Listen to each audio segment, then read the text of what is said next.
Olá! Este é o último vídeo dessa pequena série, né, de resumo sobre a carga térmica em câmaras frias. Então, nós já falamos sobre ganho de calor por transmissão de calor, já falamos sobre calor devido à infiltração do ar externo para o ambiente refrigerado, também sobre devido ao produto, que é, né, uma das principais cargas ali, geralmente é o produto.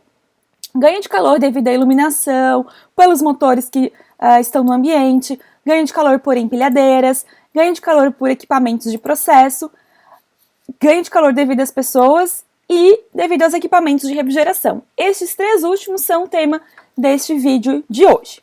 Então, vamos lá.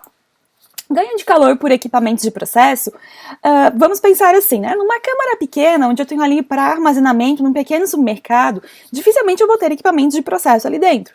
Agora, quando eu penso numa indústria de aviária, por exemplo, né, onde eu tenho que manter ali durante o processo, né, a temperatura baixa, porque eu estou trabalhando com carnes, aquele galpão, né, do processamento já é uma grande câmara fria, e ali eu vou ter equipamento de corte e processamento, eu vou ter equipamento para o transporte daquele produto, e finalmente eu vou ter equipamentos para a embalagem do produto. Então eu vou considerar esse tipo de equipamentos, o tempo de funcionamento deles, né, para o período que eu estou analisando, a carga térmica geralmente vai ser para 24 horas, o tempo de funcionamento deles para 24 horas e o calor que cada equipamento dissipa. Uma história muito parecida é quando eu penso em carga térmica devido às pessoas. Uma câmara pequena, dificilmente eu vou ter alguém trabalhando dentro da câmara. Em geral, vai ser aqueles minutos, né? Ou, enfim, aquele tempo para carregar uma câmara e para descarregar a câmara. Então, essa contribuição numa câmara pequena é muito baixa. Quando eu penso numa câmara maior, proporcionalmente às outras parcelas, também não é tão grande assim, mas dependendo, eu preciso considerar, porque o número de pessoas trabalhando ali, né, durante o dia inteiro, vai ser uma parcela considerável no fim do dia, quando eu analiso, né, para um período ali de 24 horas. E o que influencia? A temperatura do ambiente, o tipo de trabalho realizado, o tipo de vestuário utilizado, lembrando que, por norma, né, trabalhadores que trabalham em câmaras frias, eles têm que ter a roupa adequada, a vestimenta adequada para a proteção da sua saúde, então precisa prestar atenção nisso. E também a questão de rotatividade é um fator que influencia. Se a pessoa entra e permanece um período maior, é diferente do que a pessoa entrar 15 minutinhos e sair, né, 15, 5 minutinhos depois. Então isso acaba influenciando um pouco. Esses fatores, a quantidade de calor, existe uma fórmula para calcular, tá ali no material de vocês, ela vem da Ashra, e eu coloquei aqui um resumão, né, já os valores aproximados para diferentes temperaturas. Então, por exemplo, para 10 graus, esse valor equivalente por pessoa é em torno de 210 watts.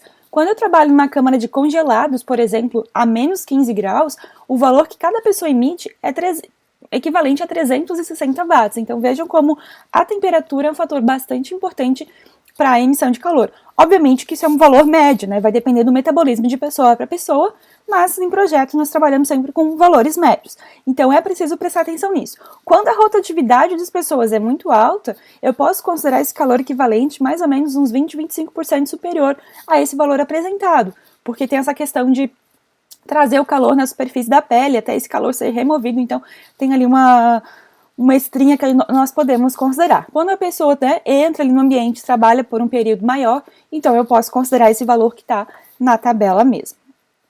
E por fim, nós temos também a parcela devido aos equipamentos de refrigeração. Então, dentro da câmara, né, eu tenho ali a unidade evaporadora, onde eu tenho a serpentina de resfriamento e eu tenho a convecção forçada. Ou seja, eu tenho um ventilador funcionando para fazer esse ar se movimentar dentro da câmara.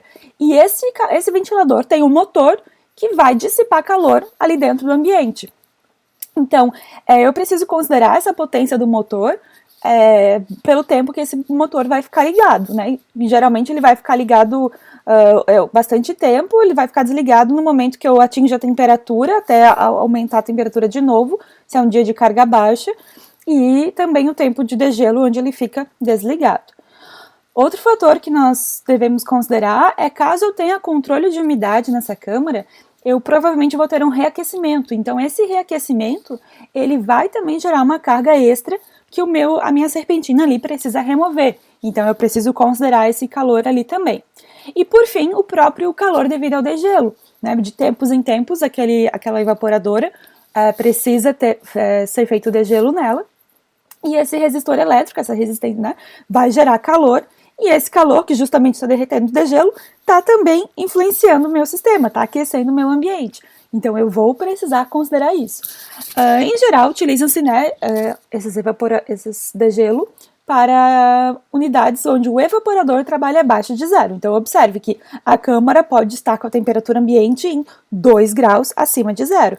Porém, o evaporador, neste caso, com certeza está abaixo de zero. Então, eu vou ter degelo e eu devo considerar essa parcela também, certo? E como é que eu considero todas essas parcelas, né? Então, eu preciso analisar a contribuição individual, qual é a potência dissipada, qual é o calor dissipado. Qual é o calor dissipado por cada... pelo número de pessoas, né? Então, eu tenho 5 pessoas a menos 20 graus, então eu vou ter 5 vezes 360 watts. Eu tenho tanto equipamento, tenho um equipamento que dissipa tantos watts, eu tenho outro equipamento que dissipa tantos watts, então eu tenho que considerar a contribuição individual de cada pessoa, de cada equipamento, né? A potência ali dissipada por cada um. Considerar o tempo de contribuição individual, então, a pessoa, né? Eu tenho 5 pessoas vezes 360 watts, e isso vezes o tempo que em média que elas ficam ali. As pessoas ficam em média 2 horas, então vai ser aquele valor vezes 2 horas. Dividido pelo período analisado, né? Que vai ser normalmente ali um período de 24 horas que eu vou estar considerando.